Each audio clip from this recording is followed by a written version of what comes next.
Lack of access to running water is an issue in many developing countries, but it turns out it's also a problem in the United States. The sprawling Navajo Nation reservation is the size of West Virginia, and it spreads across 13 counties in New Mexico, Arizona, and Utah. Special correspondent Fred DeSam Lazaro traveled to Theroux, New Mexico, and has this report on new efforts to get on the grid to get the water. It's part of his ongoing series, Agents for Change, and this week's Leading Edge segment. Darlene Arvizo's truck route takes her to some of the most remote and isolated people in America.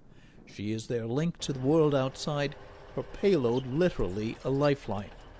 The kids would be yelling, running to the water truck when I'm coming up to their house. She's known as the Water Lady in a region where 40% of residents have no access to running water. Many live in such extreme poverty they can't even afford large containers. Often, Darlene Arvizo delivers more than just water. Working with her church and other charities, she helped this family at the onset of last winter. I brought them food. I saw the trailer, the small one. We gave out some blankets, boards to cover the window. That time it was snowing, so it gets pretty cold yes, up here. Yes, it gets very cold. A few miles away, Arvizo has a new customer. Tina Vicente returned to her family's ancestral land from a trailer park she'd rented in the town of Theroux, New Mexico. Despite the harsh conditions, she wanted to raise her 5 children, including 6-month-old twin girls, on the Navajo reservation. I wanted to have my children have more open space for them to run around outside. What they gave up are 2 of life's most basic amenities, electricity and running water. Water they use in their new home is carried in from Vicente's mother's home, a mile down the road at the other end of their homestead. Even using the toilet involves a trip to Grandma's house. I'm planning to look into getting a porta potty or a porta outhouse. As for the shower and the bath, I can't really do anything unless I have a main water line, until I have a septic service and all of that. But like I said, I can't get that.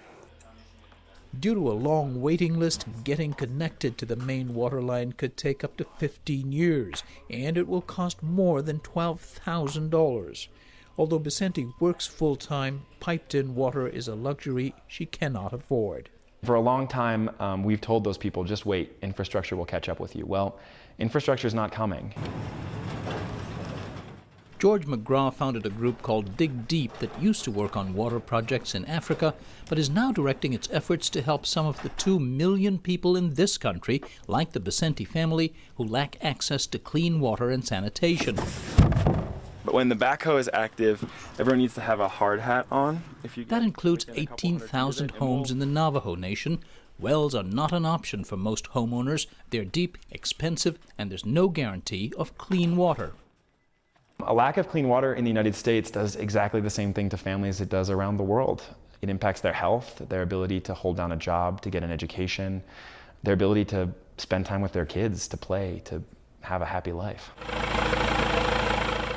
Dig Deep's solution is in off-grid systems that don't require a utility hookup. Tina Vicente's is one of nearly 300 homes being fitted with large water storage systems and solar-powered pumps to bring drinking water directly into the home. It's going to be good because we don't have to haul water. We'll have it here. It'll allow us to give the girls a bath, in the sink because they're still small, and it'll allow good drinking water. As more of these 1,200-gallon cisterns are installed, there's a need for a more convenient water source. So Dig Deep is looking for spots to drill more community wells like this one. It's a costly and time-consuming process.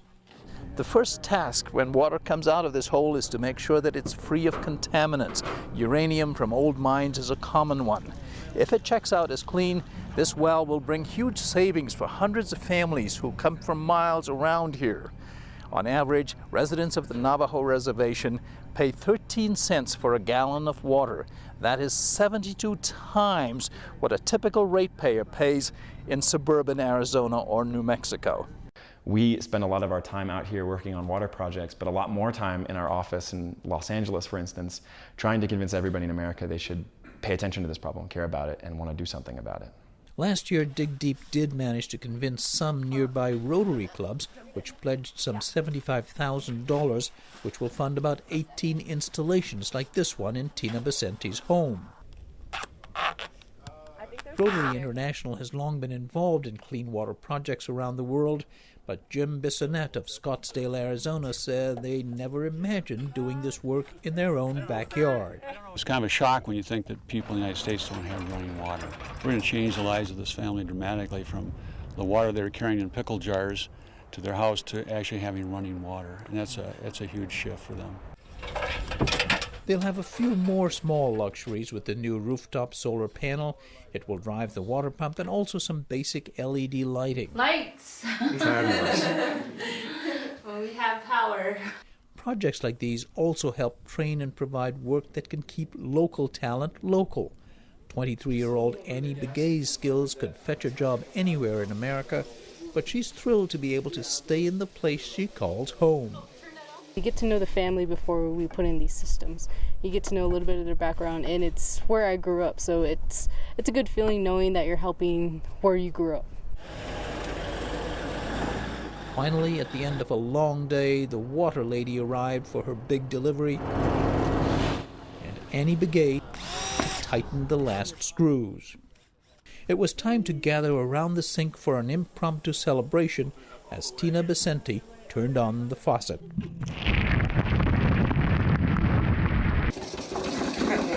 A mundane and giant leap for this family into the modern world that many of her neighbors are still waiting to join. For the PBS News Hour, I'm Fred DeSam Lazaro in the Navajo Nation. Not taking water for granted. And Fred's wonderful reporting is a partnership with the Undertold Stories Project at the University of St. Thomas in Minnesota.